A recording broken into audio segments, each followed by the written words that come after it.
In one of the last sessions, I had so much fun working with these beasties, with this goofy pack snail. The more I thought about it, the more I was like, like the pack snail would really be great in transferring materials up slopes that would not be scalable by other things. Like imagine if you just had to send something straight down a cliff and your option was, do we send the donkey down the switchbacks that takes 2 or 3 days, or do we just send the super slow snail but he can go straight down the cliff? And I also had fun with this crab over here with the hermit on top of him. And so that led me to exploring a little bit more with some beasties, which is great. I haven't done this in a little while, and it's just been fun. So I am working on cephalopods here. This is for a region in my fantasy novel called Nadaria, which is a set of islands to the south of the main continent. It's fairly warm. It's got something like a Gulf Stream that kind of comes through, like you get with some of the British Isles and things like that. And the ocean is the Remora Ocean, at least for now. We'll see what happens. Names change over time, especially the names given to things 20 years ago. But I decided that for this, I was going to play off of basically a single idea, kind of like I was doing with the crabs and gastropods last time. I'm playing off of cephalopods, squids, octopi, cuttlefish, and kind of exaggerating their forms. This is a fantasy world. And though sometimes I feel like I forget to include magical things in the writing of my novel, I often do include creatures and locations that are very fantastic in their nature. And it's one of those things I really enjoy playing with. So I'm going to keep playing with these guys today. I'm going to hope to get a bit more done with these lovable cephalopods. And while I'm doing that, I'm going to talk about the fun of playing with like a single thing. When you sit down and you decide that you're going to work on something world building wise, it can often be a little bit intimidating to get started. And I find that if I take just a single thing and start riffing off of it, that it's much easier for my brain to engage with it. In fact, one of the things I talked about in the last session was the fact that when you work with creatures, and one of the benefits of working with creatures, it's often a little bit easier for your mind to get on board. There's not quite as much stress as there might be with making characters, because we tend to get emotionally bound to the characters that we come up with. And while I'm sure you can get emotionally bound to a crazy weird squid thing, it's probably a little bit less likely. But I find that diving into a single category of thing is often a really good way to kind of get started. I've done this before with sheep. I've done it with whales. I've actually done it before with cephalopods and cnidarians with jellyfish. I find that exploring a single category of a thing and trying to do many different versions of it often leads you to trying things that you wouldn't normally. Because after you draw a normal octopus a couple times, which of course I haven't done here, but I have done very many times in just my normal sketching. If you were to ask my daughter, what I'm going to draw at any given time, there's a good chance she would assume I'm either drawing a robot, a dragon, or an octopus. And she actually draws lots of them. She gets a kick out of drawing tentacled creatures that have different amounts of tentacles and then figuring out what they would be called. So she likes drawing, like a 5-tentacled one and calling it a pentapus or a quadrupus or a tripus. And she just gets a kick out of that kind of stuff. She does a lot of drawing with me, and often most of her drawings turn into cats in some regard. She really loves kitties, which probably means that when I go back to do rewrites and edits on my novel, I'll probably include more cats, because we didn't have a cat back when we started. 1, 2, 3, 4, 5, 6, 7, 8. So we've got 8 tentacles. I think we'll just kind of keep it there. So I had some of the drawing for this done before the session started. I have this kind of desire when it comes to my world building drawing to do most of it on session, but I've got to admit that I often prohibit myself then from drawing when it would be a good opportunity to do so. And so as I finish up this sketchbook and as I get moving on the next one, there's a good chance that there'll be large sections of the sketchbook that I don't do in this like pseudo live fashion, because I want to keep moving. I put a little bit of stress on myself when it comes to recording things, or if I have a cool idea, I'm like, oh, well, I want to save that and not work on that until I'm able to do it on a session so I can record it. And I find mostly that pressure keeps me from actually engaging in things when I have the inspiration or the motivation. And so I'm probably going to just have a lot more things in the next sketchbook that are not going to be recorded, but will just kind of show up. I don't think it will impact anybody who's watching or listening. I'll probably just have more things to show in between sessions, so hopefully it will be to your benefit. I would apologize for doing it the way I'm going to do it, but I don't need to, because as an artist, as we all are, you got to take care of yourself. You know, you can't share everything all the time. And as much as the logical, efficiency-driven person in me is like, but it would be more efficient to record it, it's not always more enjoyable. It's really hard, for example, to record anything like this while I'm upstairs at a dining table with my daughter working on drawings. And that time with her is really valuable. So, yeah, just a kind of random thought. But let's get back to this idea of kind of riffing on things. So this is a really weird kind of squid octopus. The eyes are far more squid-like. The structure of this one is much more squid-like. And I got here after drawing a couple. I started over here with this guy, which is just going to be like a land octopus. Not quite how From Software does it. Theirs are way creepier. But the idea is going to be that it's a cephalopod that either lives at least somewhat terrestrially, or it moves across islands when it needs to. Maybe it comes up there and it gets something. It's looking for some supply or some food item. That immediately came into this, which is like, what happens if I kind of make the beak larger and more exaggerated, the tentacles smaller? The idea as well of it having some kind of like veil-like structure. That went into like a leafy sea dragon kind of idea down here. And then this one's like, what if it was vertical like sperm whales are when they sleep? What would that look like? This was kind of an exaggeration on a Dumbo octopus that I haven't drawn yet.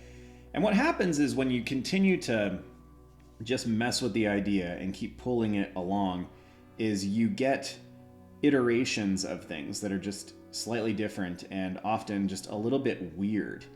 And I find that weird is really advantageous. Sometimes in the weirdness, you'll come up with things that you just wouldn't have normally.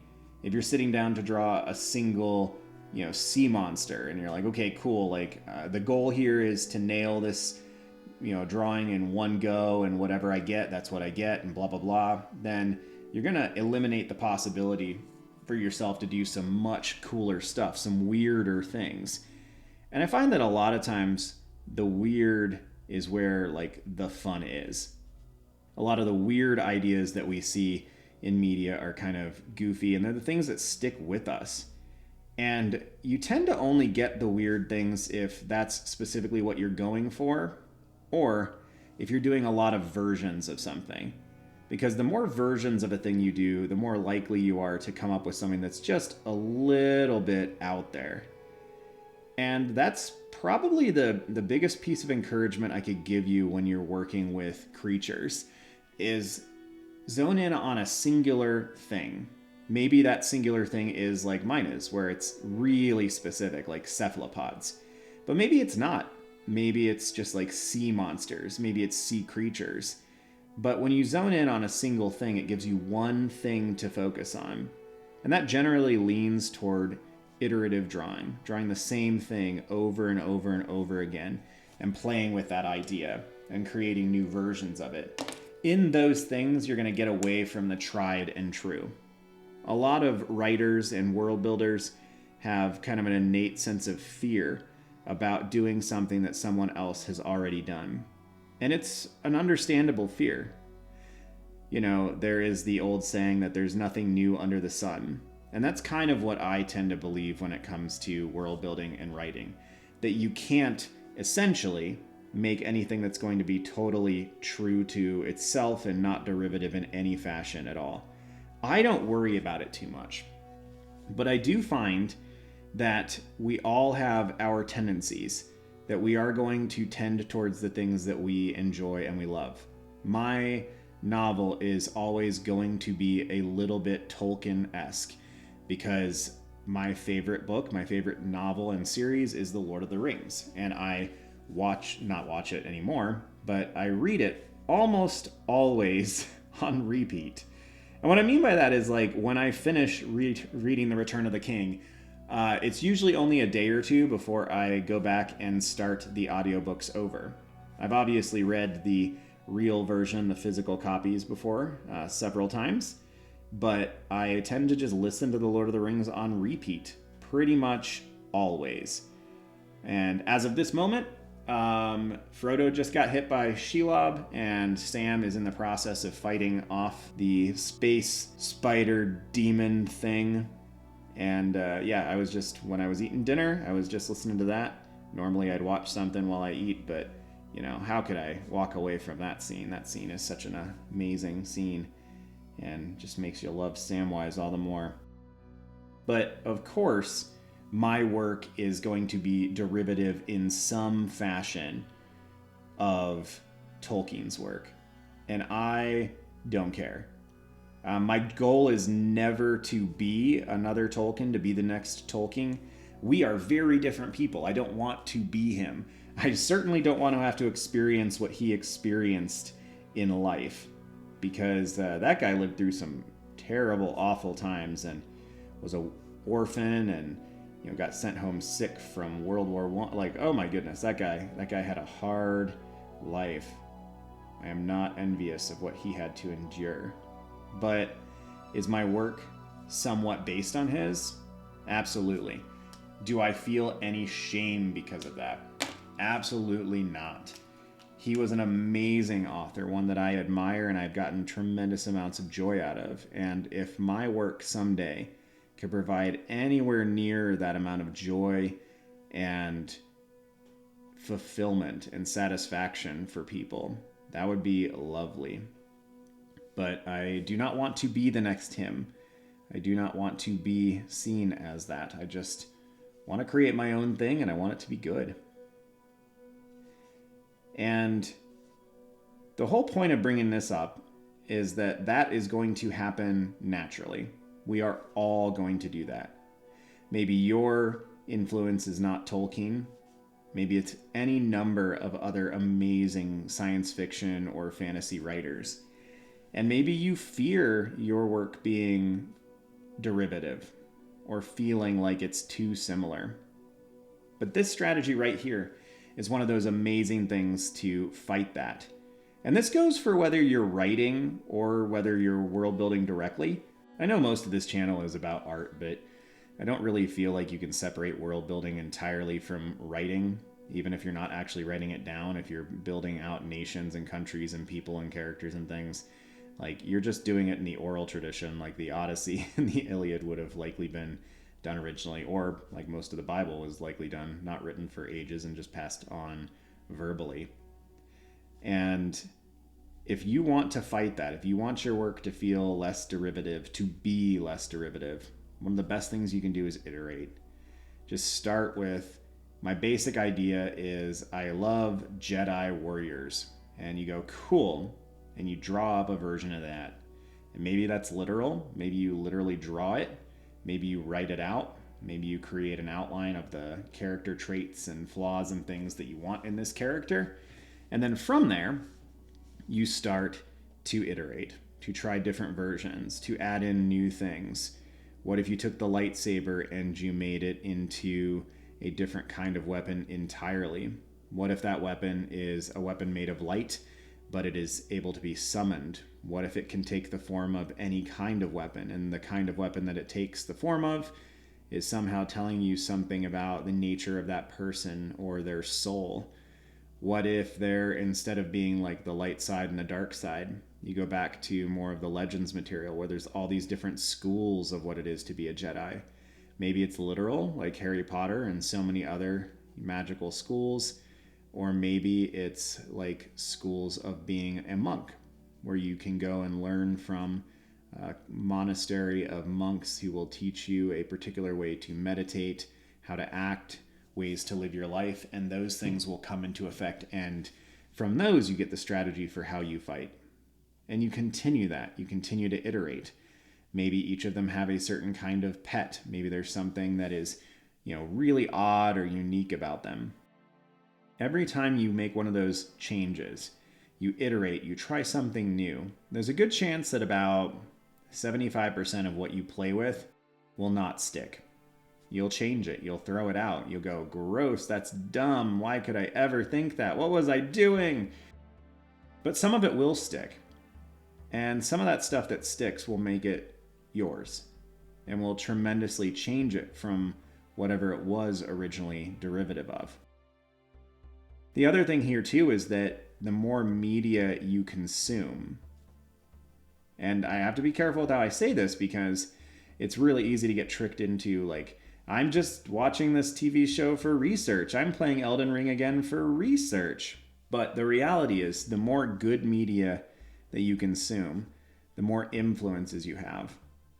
And you run less a risk of your work being derivative of a single thing, which really is the danger.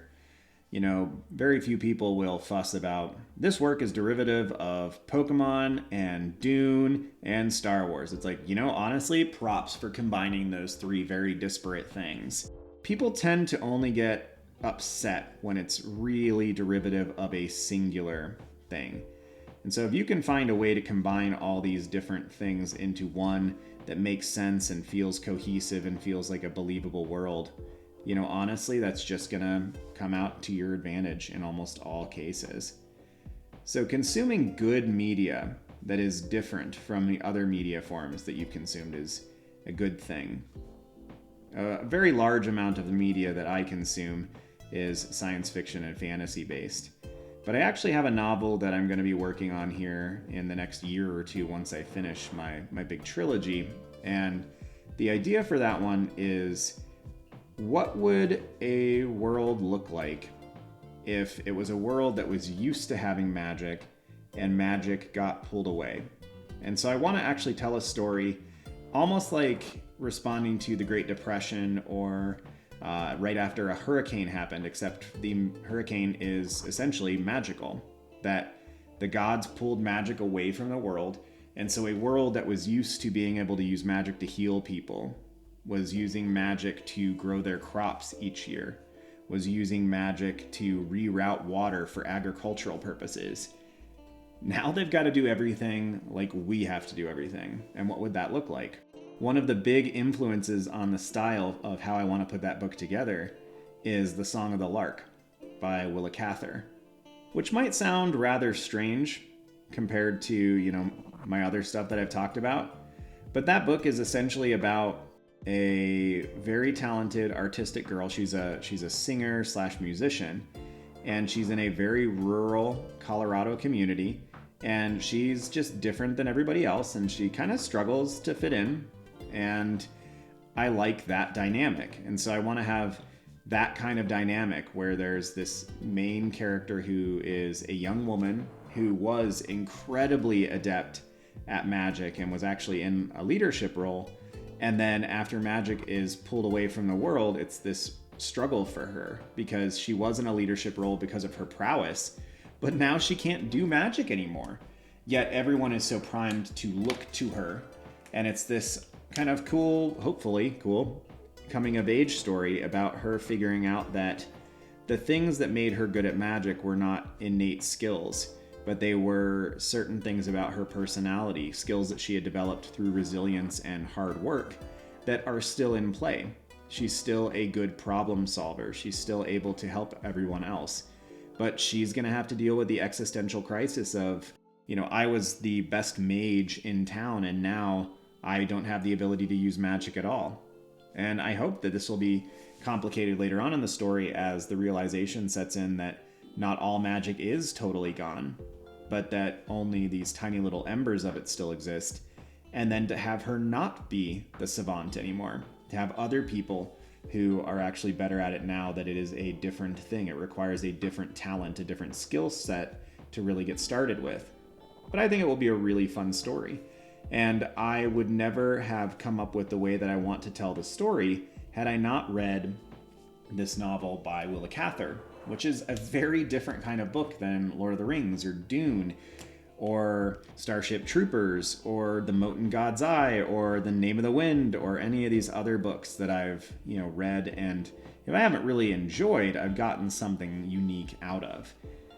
And it's really important when it comes to your art, too, and to the worlds that you imbibe of and that you consume.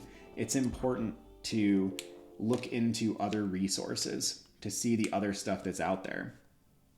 I'd be lying if I said that some of my storytelling wasn't influenced by Elden Ring. But there are not a lot of things that are particularly direct links. I couldn't take a character and say like, oh yes, this character is influenced by Margit the Fell or by Godfrey. It's more this aesthetic kind of ideal. The fact that that whole world is so similar to Tolkien's in that it just feels decayed.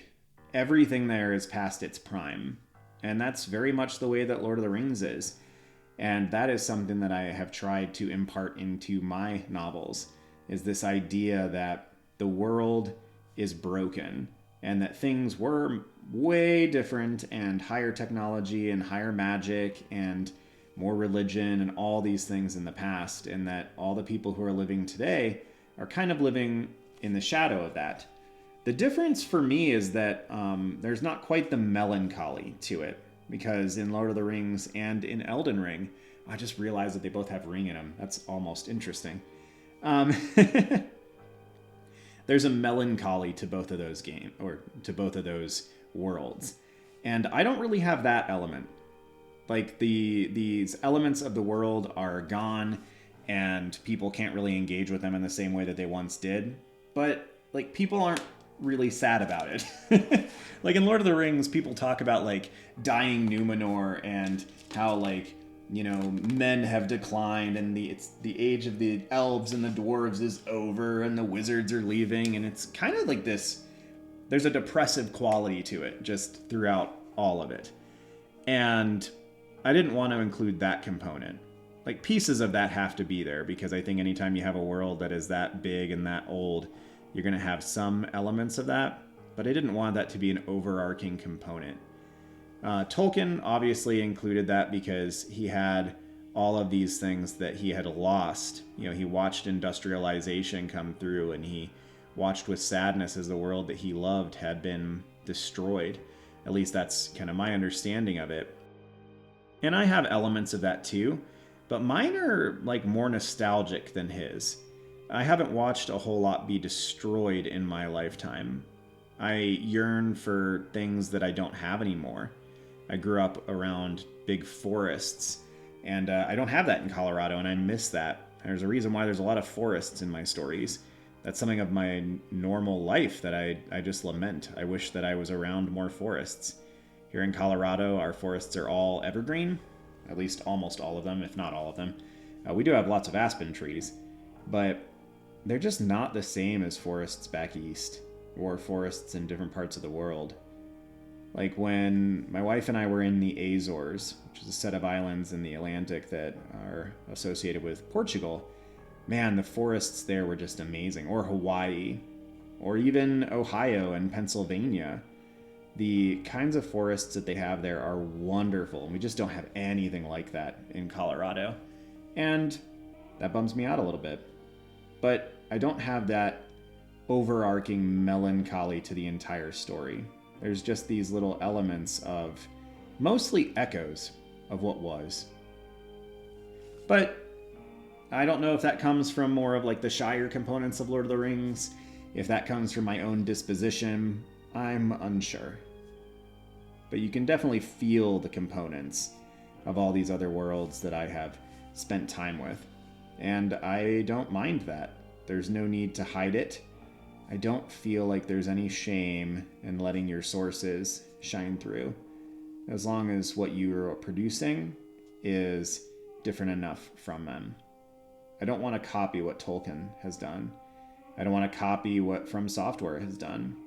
I want to make something new and beautiful and interesting, and hopefully something that has like some manner of impact. Storytelling is hard.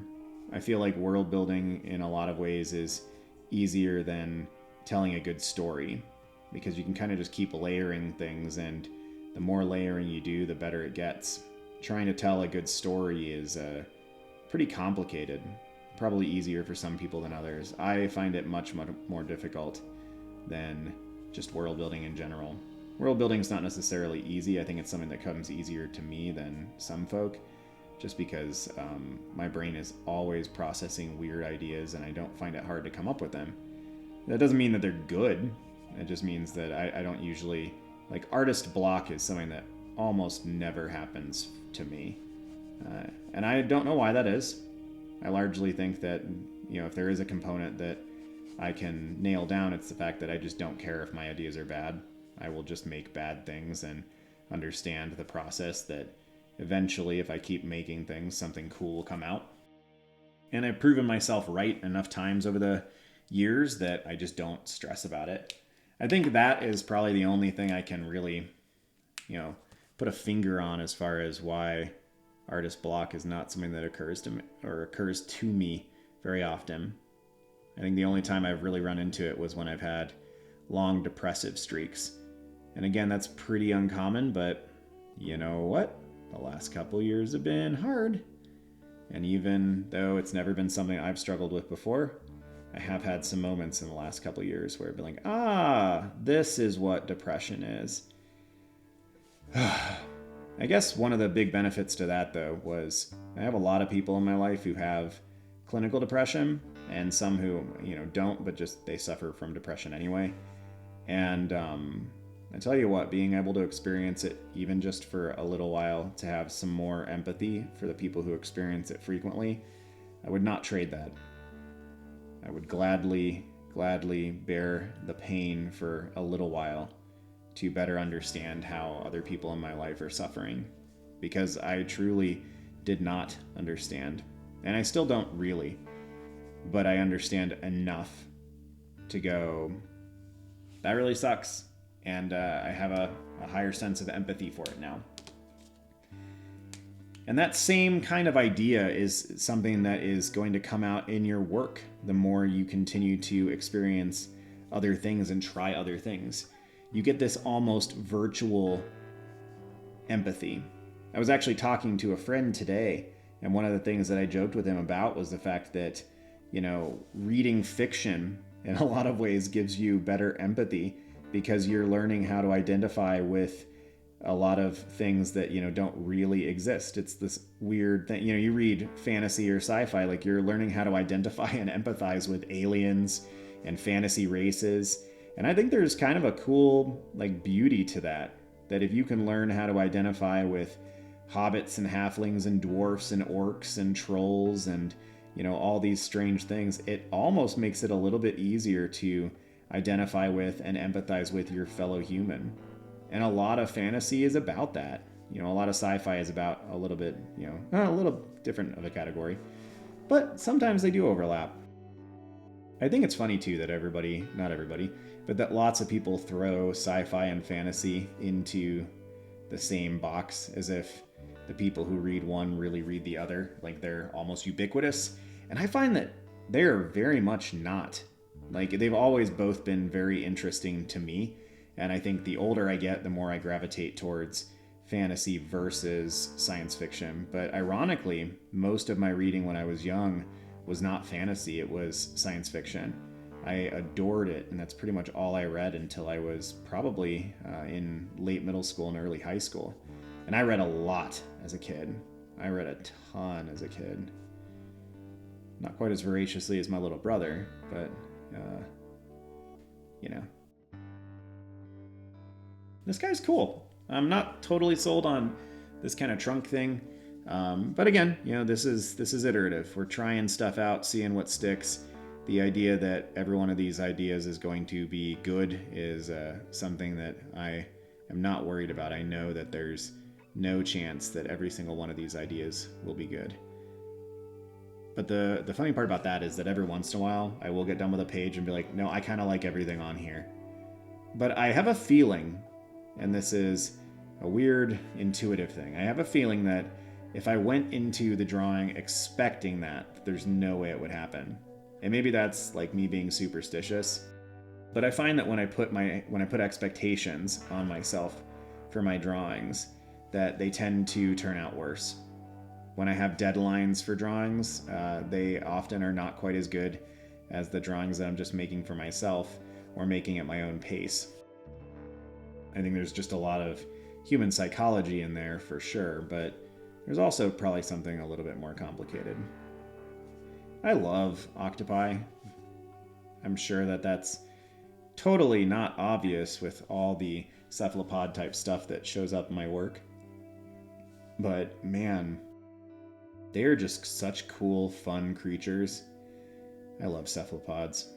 I love pretty much all animals though. Like I was, just looking up some lammergeiers, some bearded vultures earlier today because they're just really cool, and there's just so many cool animals on this planet.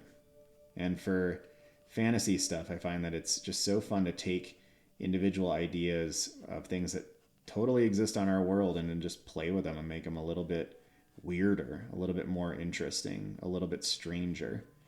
But the fun part is, like, you don't usually have to do a whole lot beyond make something a little bit bigger or make it do one or two things that it doesn't do on our planet or make it live in a different ecosystem. Like, you don't have to do a whole lot. It will be fun when I get to doing sessions about science fiction and getting to play with aliens and designing aliens, because that's a very different thing in my mind, because you don't have quite the same biology and anatomy that you have to stick to. I know that in fantasy, like, we don't technically have to, but it feels like most people kind of stick to this medieval-ish idea of fantasy. And I don't know why we do that. I guess I could think about that a little bit, but most of the creatures I work with are trying to be mostly believable. Not that they exist on Earth or could, but they could exist on an Earth that was slightly different. And that's kind of what Tolkien said. Imagine Middle Earth as our world, but in a different state of imagination. It's not a bad way to think about it. But I think that'll be a decent place to wrap up this session. We're at a good amount of time. I'm recording this one at night, so hopefully the lights and everything have been good. The wind has been picking up as I've been drawing, so hopefully that hasn't been annoying. If it is, feel free to let me know. I'm always trying to make things a little bit better. And sometimes I actually have the power to change things. Sometimes I don't. I can't turn the wind off. I have tried, but to no avail so far. If anybody knows the correct Norse deity to talk to about that and would be willing to put in a good word, I would very much appreciate it. But anyway, thanks for being here. Thanks for watching. I hope this has been beneficial to you in some way. Thank you to my patrons as well, who are on the screen right now. If you want to check out the Patreon, feel free to do so. It is linked in the description down below, right next to the link for our Discord server, which is a lovely little community, and I would recommend checking it out if you do not have an artistic community of your own. Community is harder to find as you get older, and it's a good thing to have one. All right, well, have a good one, y'all. See you soon. How to put.